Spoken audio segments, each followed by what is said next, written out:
Bonsoir Dominique Régnier. Bonsoir. Vous êtes professeur à Sciences Po, vous êtes politologue et vous avez publié l'an dernier un livre qui a fait qui a été très remarqué, qui s'intitulait Populisme, la pente fatale. Et dans le fond, vous disiez, ce populisme, il est créé par le sentiment des Européens d'assister au déclin de leur continent, diminution du niveau de vie matériel et perte d'une identité culturelle, d'un style de vie. Et ce qui s'est passé en Italie récemment, le vote a renforcé votre pessimisme. Vous dites, là, alors on vient de vivre un véritable coup de massue. Alors, j'ai envie de vous demander de débattre avec Manuel Valls. Est-ce que cette montée du populisme peut être jugulée ?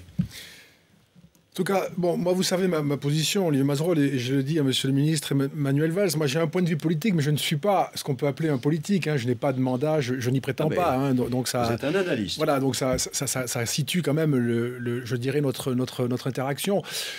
Moi, ce qui me frappe, c'est que l'Europe, depuis une quinzaine d'années, voit tomber sur elle 3 phénomènes majeurs qui vont durer longtemps, qui sont d'une part ce qu'on appelle la globalisation économique, le vieillissement démographique et l'épuisement des finances publiques. La conjonction de ces 3 facteurs, dont un suffirait à bouleverser beaucoup nos vies, crée une situation qui me paraît historique. Et je suis frappé de voir, alors il y a un peu d'injustice dans ce que je vais dire là, parce que je vais généraliser, mais je suis frappé de voir au niveau européen, chez les gouvernants, et pas depuis maintenant, depuis déjà quelques années, une absence de prise de conscience de la gravité de la situation. Je crois que l'histoire nous regarde en ce moment, et que véritablement nous sommes à un moment où il faut prendre la mesure de ce qui est en train de se passer. Je vous donne un exemple de ce qui m'a beaucoup frappé récemment. S'il y a bien quelque chose que les Européens attendent aujourd'hui, c'est que l'Europe soit une puissance publique supplémentaire. Pas à la place des nations, mais en plus. Et j'ai été frappé de voir que la plupart des chefs d'État et de gouvernement se sont entendus sur un budget qui réduit cette capacité de l'Union européenne. C'était exactement, je crois, vraiment le contraire qu'il fallait faire, c'est-à-dire donner à l'Europe la capacité de faire ce que les Européens attendent d'elle. Plus d'investissement, plus d'emplois, plus de croissance. C'est tellement aujourd'hui attendu. Et je n'ai pas trouvé au niveau européen, au fond, à part au Parlement européen, de leader portant avec force, ou alors avec un résultat, puisque malheureusement le résultat n'est pas bon, ce type de discours. Manuel Valls. Je partage évidemment cette analyse qui part des bouleversements dus par la globalisation économique, mais par la globalisation de la communication, des échanges tout simplement, par les effets démographiques, même si la France échappe à ce vieillissement que connaît une grande partie de l'Europe, et puis à la crise des finances publiques. C'est un crève-cœur de devoir faire ce constat, parce que l'Europe reste, du point de vue historique, un projet extraordinaire, d'immense. Vous vous rendez compte, en 60 ans, la paix, la démocratie au sud de l'Europe, l'Espagne, la Grèce, le Portugal, à l'est de l'Europe, avec la chute du mur de Berlin, ça reste donc un projet politique et humain tout à fait considérable. Mais ce projet est un danger. Vous avez raison. Il est aujourd'hui en danger par les effets combinés et par une absence de capacité collective. C'est son fonctionnement aujourd'hui qui est en cause, par ces dysfonctionnements. Mais c'est un peu facile d'accuser l'Europe, ou la Commission, ou Bruxelles. Ça vient aussi de la responsabilité de chacun. Je crois que c'est ça. Et aujourd'hui, l'Europe devrait privilégier, même si ça a été en partie préservé, l'avenir. L'investissement. Je vous disais que j'étais en Guyane il y a quelques heures, Kourou, avec le projet spatial autour d'Ariane et Ariane 6 demain. C'est un projet porté par l'Europe, avec des investissements considérables sur un segment qui est celui de la conquête spatiale, dans bien des domaines sur le plan industriel, sur le plan de l'environnement, sur le plan de la culture, sur le plan de l'université. Il faudrait qu'il y ait un sursaut. Et ce sursaut, oui, vous avez raison, nous sommes à la croisée des chemins. Il faut davantage porter l'Europe comme une solution et une réponse aux grands défis de la globalisation. Dominique Régnier, est-ce que ça vient du manque de courage des politiques qui n'osent pas dire les choses? Est-ce que ça vient d'une inconscience, de l'idée de se dire après tout, ça finira par s'arranger? Gouverner aujourd'hui est devenu très difficile. Il y a quelques années maintenant de cela, c'est devenu vraiment une mission presque impossible. La plupart d'ailleurs, pas toutes les majorités sortantes, mais la plupart des majorités sortantes sont remerciées par les électeurs et de plus en plus brutalement, de plus en plus violemment. On a le sentiment que les systèmes politiques européens, que les gouvernants européens n'ont pas intégré la nécessité qu'il y a à changer profondément le paradigme. Je vais dire 2 choses qui concernent plus la France, mais vous êtes un ministre de la République française, monsieur Valls, donc c'est quand même ça le cœur du sujet. Mais au fond, l'épuisement de nos finances publiques dont je parlais et le vieillissement démographique ont un effet historique sur le projet social-démocrate, de même d'ailleurs qu'à droite sur le projet social-étatiste. Pour moi, les deux projets aujourd'hui sont confrontés à une impasse. Il n'y a plus de projet social-démocrate possible en termes de redistribution. On peut s'en réjouir, je crois que ce serait une mauvaise idée, on peut le regretter, mais c'est une forme d'impossibilité, au moins, je dirais, budgétaire et financière. Et c'est historique. À droite, on a une droite en France qui est, qu'aucun en dise, en réalité social-étatiste. Elle est devant le même obstacle, la même difficulté. Et personne ne semble devoir prendre la mesure et penser profondément une nouvelle offre politique, une nouvelle manière de gouverner. Les deux grands courants politiques, le libéralisme, qui n'existe pas en France. Qui n'existe pas en France, mais qui existait en Europe, et qui, en termes de pensée, est toujours très présent. Et le courant social-démocrate qui fait confiance à l'État-providence, à l'État jacobin pour ce qui concerne notre pays, ces deux modèles, vous avez entièrement raison, sont profondément en crise. Et donc il faut une autre réponse. Et on voit bien que les frontières traditionnelles du débat entre la droite et la gauche, au niveau national comme au niveau européen, ne sont plus les mêmes qu'il y a quelques années. Et s'il n'y a pas une réponse nouvelle, en tout cas, moi je plaide pour une gauche qui soit à la fois républicaine, mais qui fasse confiance aux forces de la société, qui s'appuie aussi sur le dynamisme des entreprises, qui privilégie le dialogue social, ce qui n'a jamais été dans la culture de la France. S'il n'y a pas une réponse nouvelle, mais qui préserve nos valeurs, qui soit juste pour les Français, et notamment pour les plus modestes, alors s'engouffre, c'est déjà le cas depuis des années, les populismes, l'extrême gauche, ou le rejet tout simplement du politique. Mais ça veut dire que, et vous l'évoquiez tout à l'heure, il y a non seulement les conséquences de la globalisation économique, mais il y a aussi une crise d'identité profonde parmi nos concitoyens. Et dans cette crise d'identité, il faut être capable d'entendre ce que nous disent nos concitoyens. Et il ne faut pas nier les problèmes qu'ils peuvent rencontrer.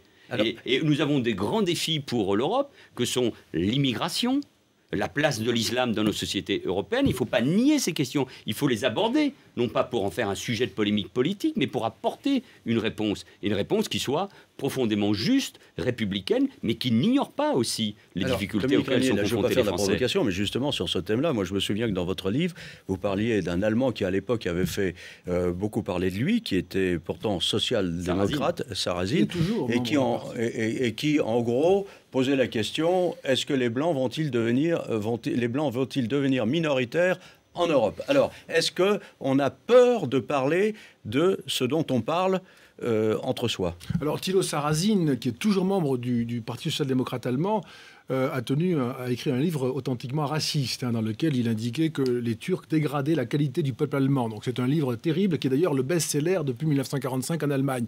Mais le thème de la disparition de l'homme blanc est un thème que l'on voit de plus en plus souvent en Europe. À ce sujet, monsieur le ministre, moi j'ai une réflexion à soumettre et en même temps une question à vous poser. Moi je suis un politologue, donc un spécialiste de sciences sociales. Et si je compare avec ce qui se passe avec mes collègues d'Europe et du monde, je suis frappé de voir que nous n'avons pas en France les outils pour analyser cette nouvelle configuration ethno-culturelle. Nous ne les avons pas. Je suis favorable aux statistiques ethniques. Je trouve qu'on ne peut pas œuvrer sur le réel si on ne le voit pas, si on ne le comprend pas, et qu'au sujet de l'immigration comme de ses effets, j'évoque le thème des conflits interculturels dans mon travail, si on ne voit pas ces effets-là, si on ne les mesure pas, on a ce sentiment qu'en beaucoup de Français, qu'on parle d'un monde, quand on parle par exemple vous et moi, que eux ne vivent pas. Bien sûr. Et je souhaiterais, je ne sais pas comment cela est possible, mais qu'on sorte d'une situation où nous sommes au fond entre le mutisme et le mensonge, ou bien l'ignorance et l'outrance, mais jamais dans la description du réel. Est-ce qu'on peut avancer avec des chercheurs, avec les pouvoirs publics, ceci est sensible bien sûr, mais est-ce qu'on peut Il faut faire confiance aux géographes, aux chercheurs. On n'a pas le droit de faire des statistiques. À des enseignants ou à des chercheurs comme Hugues Lagrange, qui avaient provoqué beaucoup de polémiques et qui pourtant avaient fait un travail tout à fait remarquable. Le Conseil constitutionnel interdit des statistiques ethniques, mais je pense qu'on pourrait avancer sur des statistiques de la diversité, car il faut connaître ces phénomènes, et parce que notre modèle d'intégration est en crise. Et nous devons être capables de conjuguer à la fois des règles très strictes sur la manière dont on vit ensemble, la laïcité, l'égalité homme-femme, l'interdiction du niqab, l'interdiction des signes religieux à l'école, une laïcité forte qui s'impose, l'apprentissage du français, partager notre culture et nos valeurs pour ceux qui arrivent. Et moi, je souhaite que la politique d'intégration des étrangers soit basée sur ces principes et en même temps aussi lutter contre tous ces phénomènes de ghettoisation de nos quartiers, ghettoisation sociale, ghettoisation ethnique, qui ont brisé dans beaucoup de territoires le pacte républicain. Et nous avons besoin de mieux connaître ces phénomènes et surtout d'empêcher ce qui est tellement français de ne pas regarder ces problèmes. Mais là, nous, on a besoin du législateur pour pouvoir travailler, observer, pour avoir le droit de poser certaines questions qui sont aujourd'hui interdites. Il n'y a aucune question qui doit être interdite par rapport à cette crise du modèle républicain. Parce qu'en même temps, on peut avoir une vision optimiste. Notre société est diverse, elle avance, parce qu'on voit bien qu'il y a une partie de cette jeunesse issue de la deuxième, troisième génération et qu'on essaie toujours de qualifier comme liée à l'immigration, mais qui est française. Et en même temps, on sent aussi que la ghettoisation ou la pauvreté, aujourd'hui, sont encore très présentes, s'accroissent dans notre pays. Donc on a besoin de ces outils. Et moi, je suis prêt à faire avancer ce débat, parce que ce n'est pas en se voilant la face qu'on fait avancer les problèmes. Tout à l'heure, vous disiez que les deux modèles étaient en crise. Vous étiez d'accord l'un et l'autre sur ce constat. Mais précisément, à partir du moment où le gouvernement français, quel qu'il soit, est confronté d'abord à un problème prioritaire qui est celui de rétablissement des comptes budgétaires. C'était le défi auquel était confrontée la droite avant l'élection présidentielle. Qu'elle est bien ou non remplie, là n'est pas la question. Et là, aujourd'hui, c'est le défi auquel est confrontée la gauche. Est-ce que ça n'oblige pas finalement les deux grandes familles politiques à poursuivre une politique tellement semblable dans ses principes que finalement les électeurs ils ne voient pas la différence entre les uns et les autres et ça les pousse à avoir envie d'aller voir ailleurs, Dominique Régnier? C'est une des causes de la situation qui aujourd'hui amène beaucoup de nos compatriotes européens, français aussi, à choisir des partis protestataires qui se caractérisent en général par, c'est le propre des partis populistes, par un discours inconséquent. Qui est fait des yaka faucons et totalement irrationnel sur le plan notamment budgétaire. Donc on laisse le débat budgétaire aux partis de gouvernement qui ont, eux, la charge, à droite comme à gauche, d'annoncer les mauvaises nouvelles et de prendre les mesures qui sont désagréables. Cependant, on pourrait quand même imaginer de construire une alternance en France, une alternative entre une gauche qui peut bien décider d'augmenter la dépense publique, à condition d'augmenter les impôts, mais il y a un moment aussi où nous sommes probablement, moi il me semble que c'est un sujet sur lequel on peut avoir un accord relativement consensuel. Par exemple, dire qu'en France, on a un niveau de prélèvement qui est excessif et qu'il faut donner plus de liberté, plus de possibilités à la société civile, qu'il faut davantage rémunérer le risque ou le travail. Il me semble que là, nous y sommes. Et puis de l'autre côté, la droite peut bien baisser les impôts, mais à condition de baisser la dépense publique. Et que là-dessus, même sur cette espèce de projet commun, il y a de la différence gauche-droite, mais qu'il faudrait au fond la repenser, la redéfinir, parce qu'elle a été étouffée par une vision très conservatrice de la gestion des finances publiques. Cette différence, elle existe, mais elle a changé. Et il faut aussi la réinventer. Il y a des formes de consensus qui, heureusement, avancent. Regardez ce qui se passe dans la plupart de nos collectivités territoriales. Grâce à l'intercommunalité, les élus votent ensemble des projets essentiels pour nos concitoyens en matière de transport, d'environnement ou de logement. Regardez sur les questions de sécurité, au-delà des polémiques absurdes qu'on peut entendre sur les plateaux de télévision ou au Parlement. On voit bien souvent que maires de gauche et maires de droite font de la prévention, mettent en place aujourd'hui la vidéoprotection, créent des polices municipales, considèrent que la sécurité est une priorité. Mais c'est sans doute dans cette capacité à inventer des alternatives qu'il faut repenser la confrontation entre la droite et la gauche. Moi, je crois qu'il y en a une qui différencie la droite et la gauche, c'est la question de l'école, qui est aujourd'hui la grande priorité, et la question de la formation, pas seulement initiale, mais tout au long de la vie. C'est autour de cela que la gauche doit organiser sa pensée. En tout cas, je ne pense pas que le débat puisse être uniquement au niveau des comptes et de la nécessité de redresser les comptes publics. Nous en sommes tous d'accord. Mais moi, je ne pense pas que ce gouvernement et cette majorité doivent uniquement se caractériser par leur capacité à bien tenir les comptes. C'est un fait. C'est un engagement que le président de la République tiendra. Il l'a dit d'ici à 2017. Mais en revanche, il faut réenchanter, réinventer, redonner de l'espoir. À la fois, comme on vit ensemble. C'est quoi aujourd'hui être français? Vous savez, mes interrogations sur le droit de vote des résidents étrangers aujourd'hui. Pourquoi? Parce que je pense qu'au contraire, à ce débat un peu classique, un peu dépassé. Il faut réinventer notre modèle d'intégration. C'est quoi aujourd'hui être français? Quelles sont les valeurs que nous partageons? Quel est le processus de naturalisation? Comment on vit dans nos quartiers? Quelle politique de logement pour empêcher la ghettoisation? Comment la gauche s'apparente à cette autorité que j'évoquais tout à l'heure? Bref, ça s'appelle une République nouvelle, une France nouvelle. Et c'est le rêve français que François Hollande portait pendant la campagne. Et avec tous les efforts que nous faisons, je suis sûr que dans ce quinquennat, ce rêve français, cette capacité à entraîner de nouveau le peuple français, parce qu'il en a la force, eh bien, nous le constaterons ensemble. Dominique Granier. Non, moi, sur la question de l'école, vous n'êtes pas en charge de ce dossier, mais il y a quelque chose qui est très préoccupant et qui correspond à une vraie idéologie maintenant nationale, qui est de considérer que nous avons des chances d'arriver à ce résultat qui est à la fois l'intégration, la formation de nos enfants, par un programme qui est partout le même, alors que nous savons parfaitement qu'il est impossible d'administrer ce programme, de le faire partager, tant les situations sociales et culturelles sont différentes.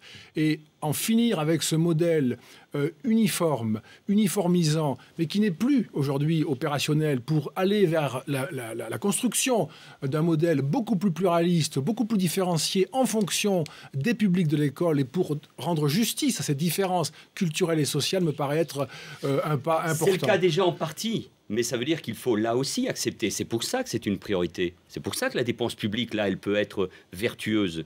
Comme d'autres pays, notamment du nord de l'Europe, mettre davantage d'argent là où c'est nécessaire. C'est le contenu, parce que, je parle du contenu aussi. Mais accueillir les enfants de moins de 3 ans, changer les rythmes scolaires, former les enseignants là pour les écoles, là où c'est le plus difficile, faire évoluer les contenus, donner davantage d'autonomie aux établissements. Beaucoup de choses ont été faites. Permettre aussi aux collectivités territoriales, auxquelles il faut faire confiance, d'être des acteurs pleins entiers de l'école, de l'éducation nationale, qui reste la promesse extraordinaire. Comment peut-on accepter que ce pays qui se construit autour de son école voit aujourd'hui un enfant d'ouvrier avoir moins de chances qu'un enfant d'ouvrier il y a 30 ans? Ça veut bien dire quelque chose qui ne marche pas. Donc ça veut dire qu'il y a encore de beaux projets que l'on peut porter. On arrive à la fin du débat. Dominique Granier. Encore oui. un mot sur un autre sujet, Olivier Mazerolles, mais il y a un sujet sur lequel vous pouvez faire beaucoup pour lutter contre le populisme, et ça ne coûte pas un euro, c'est le statut des élus. Il y a des projets en cours, je le sais bien, hein, naturellement. On avance très lentement sur ces dossiers-là. Les électeurs, et vous le savez, sont exaspérés par le fait que la classe politique, en France comme en Europe, semble être la seule à s'exonérer des mutations qu'elle recommande pour tous les autres. Et là, il y a quelque chose qui ne passe plus. C'est aussi ce qui s'est passé en Italie récemment, avec le fait que les électeurs de Grilli ont voulu renvoyer dos à dos ceux de Bersani et ceux de Berlusconi, la gauche comme la droite. Ces mutations, vous savez que nous allons mettre en œuvre une réforme qui va profondément changer. Je réponds en partie seulement à votre question. C'est la parité pour les élections cantonales. C'est-à-dire on va avoir autant de femmes que d'hommes dans tous les départements, alors que jusqu'à maintenant, il n'y avait que 13% de femmes qui siégeaient dans nos cantonales. Oui, mais autant d'élus, mais qui représenteront aujourd'hui non seulement les femmes, mais aussi d'autres couches sociales de la société. Une autre représentation, c'est aussi ce qu'attendent les citoyens, qui parfois ont le sentiment de ne pas être bien représentés. Eh bien, merci beaucoup, Dominique Granier, de nous avoir rejoints pour ce débat. Manuel Valls, il faut rester là. On marque une petite pause et la fin de l'émission avec Jean-François Aquili pour l'After RMC.